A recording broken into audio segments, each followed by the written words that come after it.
Chart, and I'm with Einhouse for his first appearance in the Clutter Corner. Welcome. Yeah, thanks for having me. I appreciate it. Great. I'm glad you're here. Yeah, glad to be here. So you've visited us before, but you didn't get into this kind of No, trouble.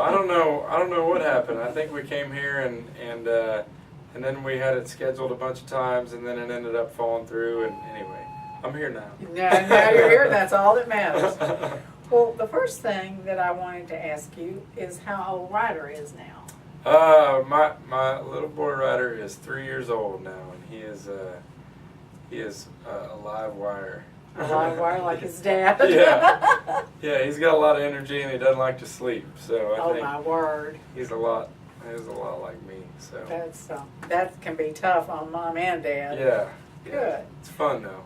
Well, before we talk about what you're doing right now, tell us about the little blue thing on the end of your guitar. Oh yeah. Can you see? Yeah, the little blue thing. I bought a couple of these and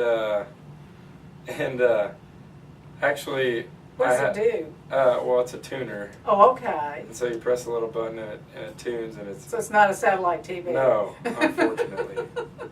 But anyway, I had one, and I got to write with Hal Ketchum one time. Oddly enough, and well, that must have been fun. Yeah, that was cool. He's a great songwriter. Yeah, he is really good, and I think we wrote one that I'll probably put on my next record. And, oh, great. And but anyway, my wife and I went to see him in Wimberley and went up to him briefly to say hi. But then I saw him playing, and I noticed he had one of these on the end, a blue snark is what they're called. Tuner right on the end of his guitar, and I realized that was the one that I had left over there whenever we were writing together. Oh, it was the legendary Aaron Einhouse snark. Yeah. Yes. Okay, well yeah. That's fun. Well, let's talk. We talked about Hal. Let's talk about somebody else who's a great songwriter and has been a mentor to you, and that's Walt Wilkins. Yeah. And I know that you have a song on the current album that you and Walt did. Yes. The current single, Blue Collar Troubadour, is.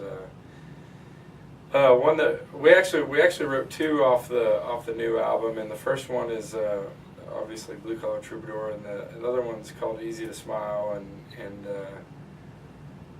anyway, you know, he produced the first two records I had, and did a great job, and you know, I've always looked up to him as a musician and as a writer and as a person, and it was really cool to finally really like get together and write with them, and I'd had this idea for Blue Collar Troubadour, and we had already written Easy to Smile together, and so I you know, we went to his house, and we always go to this Chinese buffet in Cedar Park by his house before we write, and so we went and ate it. Does that inspire you having Chinese buffet? I don't know. It inspires something. I don't know what it is.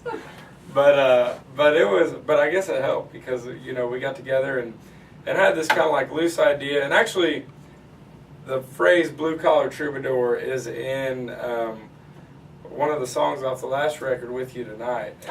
And but I had always had this idea of it being a song, and so I had like the first verse written, but I didn't know where to go with the chorus, but you know, Walt had great ideas and you know, had really good ideas to finish the rest of the song, and it ended up being really cool, and that's great. Happy to say that I got to write with him. Now, it seems to me there's a real rock foundation to this song. Yeah. And where did that come from? You know, it's weird because, you know, when I first started songwriting and stuff like that, I had, I listened to a lot of Adam Carroll, and I'd always, I guess, thought of myself as like, you know, a songwriter, acoustic guy. And then I started playing with a band, and, you know, I just kept leaning into that toward the rock side, and I've always been a real big Steve Earle fan, and listening to Steve Earle, and, you know, it just started progressing. And then, you know, there's a song Gasoline off my last record, Hello Road, that we close every show with, and it's a blast to play. And that was kind of like the beginning of, you know, what I guess me kind of finding what sound I wanted to have, and now I'm playing electric guitar, and that's, you know, that's why, you know, you know, I'd gone with Walt for the first 2 records, Right. and then out on the road I had met Mike McClure, who I was a big fan of his. Me and too. Right, yeah, I mean, he's great.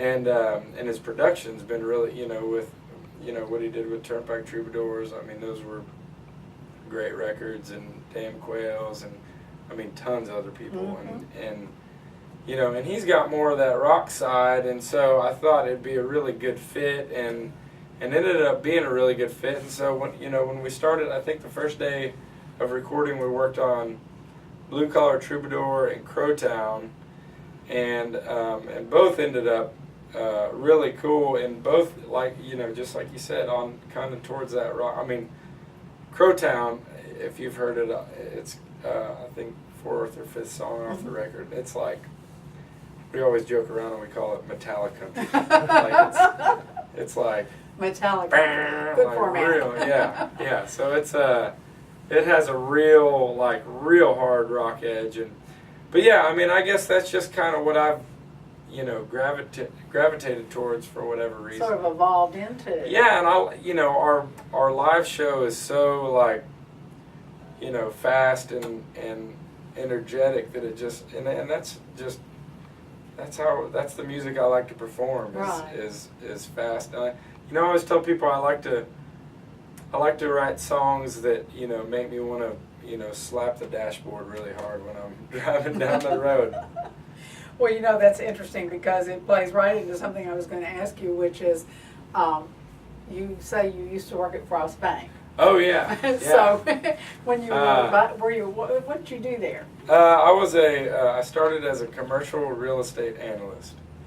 And Oh, so, that sounds yeah. like a real desk slapping Yeah. activity. I have a finance degree, and so that was like, you know, I got out of school and I got a job, and then I worked my way up. I was a lender, and I was doing, like, you know, like $1 million loans and stuff. Wow. You know, stuff that musicians should generally never be trusted with. But this was a different point in my life, and so it was.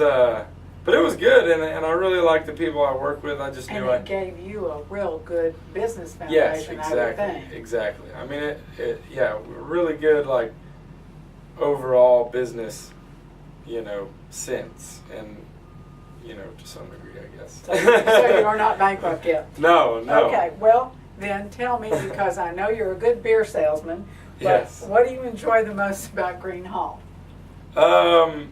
The Lone Star beer. The Lone Star beer. So you're a partaker as well as a seller. Yeah. Okay. Well, Yeah, but no. I mean, I would be, I don't know, incorrect if I didn't state that, you know, there's so much more to Green Hall than Lone Star beer.